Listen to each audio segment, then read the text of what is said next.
ഈ ഹസൻ കരുനാഗപ്പള്ളിയെ പോലുള്ള മുസ്ലിം പ്രാകൃത വർഗീയ വിഷജീവികൾ ഈ സോഷ്യൽ മീഡിയയിലൂടെ നടത്തുന്ന അന്യമത വിദ്വേഷ വിരോധാഭാസം പ്രചരിപ്പിച്ച് ഇവർ ഈ കേരളം ഒരു പശ്ചിമേഷ്യയാക്കുമോ? ഒരു ഇറാനോ ഇറാഖോ താലിബാനോ അഫ്ഗാനോ ഒക്കെ ആക്കി മാറ്റി മനുഷ്യജീവനുകളെ നിഷ്കരണം കുരുതി കഴിക്കുന്ന മുസ്ലിം പാരമ്പര്യം, ആ വർഗീയ പാരമ്പര്യം ഈ കേരളത്തിൽ ഇവർ സൃഷ്ടിക്കുമോ? കേരളത്തെ ഇവർ കുരുതി കഴിക്കുമോ? ഇനി എനിക്ക് പറയാനുള്ളത് മുസ്ലിങ്ങളോടാണ്, പ്രത്യേകിച്ച് മലപ്പുറം, വയനാട്, കോഴിക്കോട് ജില്ലകളിലുള്ള മുസ്ലിം സ്ത്രീകളോടാണ്. നിങ്ങൾ ദയവ് ചെയ്ത് ഒന്നോ രണ്ടോ മക്കളോടെ സന്താനോൽപാദനം നിർത്തുക. കാരണം നിങ്ങൾ മൂന്നാമതും നാലാമതും അഞ്ചാമതും മക്കളെ ഉണ്ടാക്കുമ്പോൾ പ്രസവിക്കുന്നത് നിങ്ങളാണെങ്കിലും ആ പേറ്റുനോവ് അനുഭവിക്കുന്നത് ശ്രീദേവിയാണ്, ശശികലയാണ്, അത്തരം മനോഭാവമുള്ള മറ്റ് സംഘടികളാണ്. മുസ്ലിം പെണ്ണുങ്ങൾ എത്ര പെറ്റു, അവർക്ക് എത്ര കുട്ടികളുണ്ട് എന്നൊക്കെ തലയെണ്ണി നോക്കി നടക്കുന്നത് മാന്യതയല്ല, സംസ്കാരമല്ല. ഞങ്ങൾ മുസ്ലിങ്ങളെ സംബന്ധിച്ചിടത്തോളം ഞങ്ങളുടെ ഏറ്റവും വലിയ സമ്പത്ത് എന്ന് പറയുന്നത് ഞങ്ങളുടെ മക്കളാണ്. മക്കളുടെ എണ്ണം കൂടുന്നത് കൊണ്ട് നമ്മൾ സാമ്പത്തികമായി തകർന്നു പോകുമോ എന്ന ആശങ്കയോ ആവലാതിയോ ഒരിക്കലും ഞങ്ങളെ ബാധിക്കാറില്ല. അതുകൊണ്ട് കുട്ടികളുടെ എണ്ണം എത്രയാണെങ്കിലും സന്തോഷവും സംതൃപ്തിയും നിലനിർത്തി ജീവിക്കുക എന്നുള്ളത് മാത്രമാണ് കുട്ടികളെ ഉൽപ്പാദിപ്പിക്കുന്നതിന് പിന്നിലുള്ള ഞങ്ങളുടെ പ്രധാനപ്പെട്ട അജണ്ട. ഇത്തരം പച്ച കള്ളം പറയാതെ മിസ്റ്റർ ഹസൻ, നിങ്ങൾ കൂടുതൽ കുട്ടികളെ ഉൽപ്പാദിപ്പിക്കുന്നതിൻ്റെ അജണ്ട എന്ന് പറയുന്നത് അപരമതത്തെ ഇല്ലാതാക്കി നിങ്ങളുടെ മതം സ്ഥാപിച്ച് മതരാഷ്ട്രം സൃഷ്ടിക്കുകയാണ് നിങ്ങളുടെ ലക്ഷ്യം. അതെവിടെയും ഈ ലോകത്തെവിടെയും അങ്ങനെ തന്നെയാണ് നിങ്ങൾ ചെയ്തിട്ടുള്ളത്. നിങ്ങൾക്ക് സാമാന്യമായ ബോധമുണ്ടെങ്കിൽ ഒന്ന് ആലോചിച്ച് നോക്ക്. കഴിഞ്ഞ 1600 വർഷങ്ങൾക്ക് മുമ്പ് ഉണ്ടായ ഈ മുസ്ലിം മതം ഇത്രയും രാഷ്ട്രങ്ങളിൽ കടന്നു കയറിയത് എങ്ങനെയാണ്?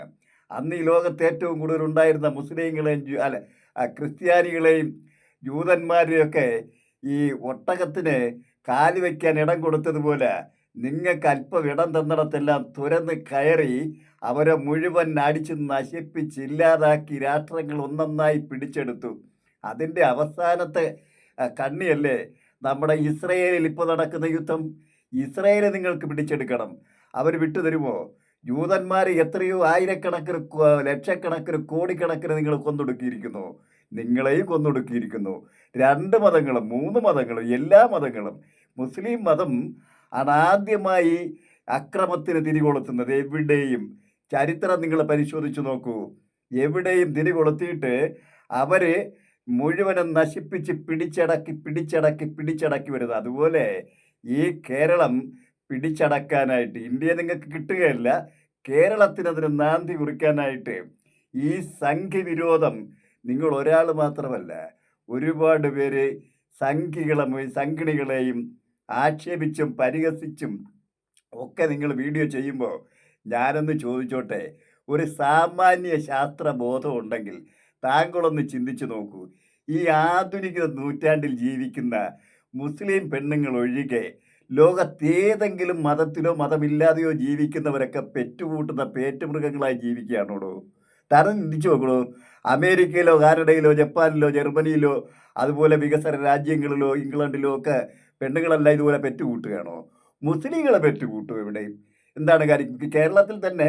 കേരളത്തിലെന്നല്ല ഇന്ത്യയിൽ തന്നെ 2 കുട്ടികളെ കൂടുതലാകരുതെന്ന് സർക്കാർ നിരോധിച്ച, പിന്നെ ആ നിരോധനമൊന്നും ഇപ്പോൾ ആരും നടപ്പാക്കാത്തത് കൊണ്ടാണ് നിങ്ങൾക്ക് 5ഉം 6ഉം ഒക്കെ പെറ്റുകൂട്ടാൻ പറ്റുന്നത്. അല്ലെങ്കിൽ അത് സാധ്യമാണോ? ചൈനയിൽ ഒരു കുട്ടി കൂടുതൽ ഉണ്ടാകാൻ പാടില്ല നിയമം ഉണ്ടായപ്പോൾ അവിടെ കുട്ടികളെ ഉണ്ടാക്കിയോ? ഉണ്ടാക്കിയ യാതൊരു ആനുകൂല്യങ്ങളും ഉണ്ടാകത്തില്ല. നിയമം കർശനമായി ഇവിടെ നടപ്പാക്കിയാൽ നിങ്ങൾക്ക് പെറ്റ് പെരുകാൻ പറ്റത്തില്ല. അത് മാത്രമാണോ? നിങ്ങൾ തന്നെ ഒന്ന് ആലോചിച്ചു. നിങ്ങളുടെ മുസ്ലിം സമുദായത്തിൽ വിദ്യാഭ്യാസം ലഭിച്ച് ഇപ്പോൾ പുറത്തേക്ക് വരുന്ന കുട്ടികളൊക്കെ ഇവിടെ പെറ്റുകൂട്ടിക്കൊണ്ടിരിക്കുകയാണോ? അല്ല, ഒരിക്കൽ പോലും അല്ല. നിങ്ങൾ വിദ്യാഭ്യാസം നൽകാതെ അവരെ അടിച്ചമർത്തി ഒരു വേദികളിൽ പോലും കടത്തിവിടാതെ അവരെ പേറ്റുമൃഗങ്ങളായി കൊണ്ടുവന്ന് ഇവിടെ പെരുപ്പിച്ചെടുക്കുകയാണ്. നിങ്ങളുടെ സംഖ്യ നിത്യേന വർദ്ധിപ്പിച്ചു കൊണ്ടുവരുന്നത് സംഖ്യകളോട് യുദ്ധം ചെയ്ത് ഇവിടെ നിങ്ങൾക്ക് ഇസ്ലാം രാഷ്ട്രം സൃഷ്ടിക്കണം. അതിനുവേണ്ടി തന്നെയല്ലേ ചെയ്തത്. എല്ലായിടത്തും നിങ്ങൾ ചെയ്തിട്ടുള്ളത് തന്നെയാണ്. നിങ്ങൾ ഒന്നുകൂടെ ഒന്ന് ആലോചിച്ച് നോക്കൂ. നിങ്ങളുടെ ഈ മതപണ്ഡിതന്മാർ 1600 വർഷങ്ങൾക്ക് മുമ്പേ ഉണ്ടാക്കിയ മതപണ്ഡിതന്മാരുടെ അന്നത്തെ പ്രാകൃതത്വത്തിൽ നിന്ന് ഒരു സൂചി മുനയ്ക്ക് വേണ്ടിയെങ്കിലും നിങ്ങൾ പുരോഗമിച്ചിട്ടുണ്ടോ? ലോകം എത്രയോ പുരോഗമിച്ചു. എന്തെല്ലാം കണ്ടുപിടുത്തം നടത്തിയിരുന്നു. അന്ന് മരവുരിയും കോണവും ഒക്കെ ഉടുത്ത് നടന്ന നിങ്ങളിന്ന് മൊബൈൽ ഫോണും ആധുനിക ശാസ്ത്ര സാങ്കേതിക വിദ്യകൾ മുഴുവൻ ഉപയോഗിക്കുന്നു. നിങ്ങളുടെ മതത്ത് പണ്ഡിതന്മാരോ മുഹമ്മദ് നബിയോ അള്ളാഹുവോ വല്ലതും കണ്ടുപിടിച്ചോ? നിങ്ങളുടെ മതത്തിൽ കണ്ടുപിടിച്ചിട്ടുള്ള ഒറ്റ കാര്യമുള്ളൂ, പെണ്ണുങ്ങളെ പേറ്റുമൃഗമാക്കിയിടുക, ചുന്നത്ത് ചെയ്യുക, ശൈലാകർമ്മം ചെയ്യുക, പ്രാകൃതമായി ജീവിക്കുക എന്നല്ലാതെ അതിനപ്പുറത്തേക്കൊരു ശാസ്ത്രീയ സംസ്കാരം നിങ്ങളുടെ മതത്തിൽ ഉണ്ടായിട്ടുണ്ടോ? നിങ്ങളുടെ മതത്തിലെന്നല്ല, ഒരു മതത്തിനും അതുകൂടെ ഉണ്ടായിട്ടില്ല. എല്ലാ മതങ്ങളും പ്രാകൃതമാണ്, തമ്മിലടുപ്പിച്ച് കൊന്നുകൊണ്ടിരിക്കുന്നു. നിങ്ങൾ സ്വബോധത്തോടെ ചിന്തിച്ചു നോക്കൂ. ഇവിടെ ഏതെങ്കിലും യുക്തിവാദികളോ നിരീശ്വരവാദികളോ ശാസ്ത്രവാദികളോ സ്വബോധമുള്ളവരോ ജനാധിപത്യവാദികളോ മതേതരവാദികളോ തമ്മിൽ തല്ലിച്ചാകുന്നുണ്ടോ? എവിടെയെങ്കിലും? ഈ ലോകം മുഴുവൻ മതവിശ്വാസികളാണ്, അന്ധവിശ്വാസികളാണ്, തമ്മിൽ തല്ലി ചത്തൊടുങ്ങിക്കൊണ്ടിരിക്കുന്നത്. ലക്ഷക്കണക്കിനല്ല, കോടാനുകോടിക്കണക്കിന്. നിങ്ങളുടെ ഭീകരവാദികൾ പഹൽഗാമിലെ ടൂറിസ്റ്റുകളെ കൊന്നൊടുക്കിയത് അവരുടെ മുണ്ട് പൊക്കി നോക്കി മുസ്ലിം അല്ലെന്ന് ഉറപ്പുവരുത്തിയിട്ടല്ലേ? 2020 സെപ്റ്റംബർ മാസത്തിൽ മുർഷിദാബാദുകാരായ 11 അൽ ഖ്വയ്ദ തീവ്രവാദികളെ എറണാകുളത്ത് വന്ന് NIA അറസ്റ്റ് ചെയ്തില്ലേ? അവരെ സംരക്ഷിച്ചത് ആരാണ്? പറയണം.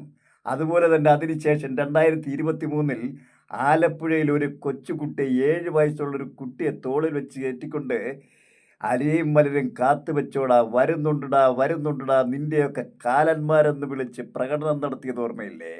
അതിനുശേഷം NIA ഇവിടെ ഒരു രാത്രി പറന്നെത്തി സകല കേരളത്തിലെ നഗരങ്ങളിൽ നിന്നും എല്ലാ PDPയുടെയും PFIയുടെയും ഒക്കെ പ്രവർത്തകരെ, നിങ്ങളുടെ സകല ഭീകരവാദികളെ പൊക്കിക്കൊണ്ടുപോയി ഏതാണ്ട് അവരിൽ നിന്ന് അവരുടെ വീടുകളിൽ നിന്ന് കണ്ടെത്തിയത് കേരളത്തിലെ 1500ഓളം വരുന്ന, അതായത് ഒരു ജില്ലാ ജഡ്ജി അടക്കമുള്ള 1500 പേരെ കൊന്നൊടുക്കാനുള്ള ഹിറ്റ് ലിസ്റ്റാണ് അവർ കണ്ടെത്തിയത്.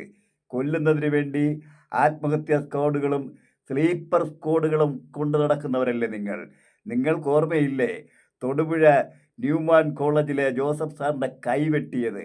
നിങ്ങളൊക്കെ മനുഷ്യരാണെന്നും മഹത്തരമുള്ളവരാണെന്നും ഒക്കെയാണോ പറയുന്നത്? നിങ്ങളുടെ മതം ഭയങ്കര മഹത്തരമാണ്, നിങ്ങൾ മഹത്തരമാണ്, നിങ്ങളിവിടുത്തെ സർവ്വ സന്നാഹങ്ങളുമുള്ള നല്ല മനുഷ്യരാണെന്നൊന്നും ജനത്തെ പറഞ്ഞ് കളിപ്പിച്ച് കൊണ്ടുപോകുന്നത്. സത്യം പറഞ്ഞാൽ നിങ്ങൾ ഈ ഭീകരവാദികൾക്ക് ആടുകളെ കശാപ്പ് ശാലയിൽ എത്തിച്ചു കൊടുക്കുന്ന ഈ കൂട്ടിക്കൊടുപ്പുകാരുടെ പണിയല്ലേ സോഷ്യൽ മീഡിയയിലൂടെ നിങ്ങളെ കുരച്ചുകൊണ്ടിരിക്കുന്നത്. എനിക്ക് പറയാനുള്ളത്, നിങ്ങൾ ഇനിയെങ്കിലും ഒന്ന് മനുഷ്യരാകുക, മാനവരാശിക്ക് വേണ്ടി ജീവിക്കുക. ജാതിയും മതവും ദൈവവും എന്ന് പറയുന്ന ഈ പ്രാകൃതത്തെ ഉപേക്ഷിച്ചുകൊണ്ട് ശാസ്ത്രീയമായി സയൻറ്റിഫിക്കായി മാനവരാശിക്ക് മനുഷ്യന് വേണ്ടി ജീവിക്കാൻ നിങ്ങളോട് വിനീതമായി ഞാൻ അഭ്യർത്ഥിക്കുന്നു. Good bye.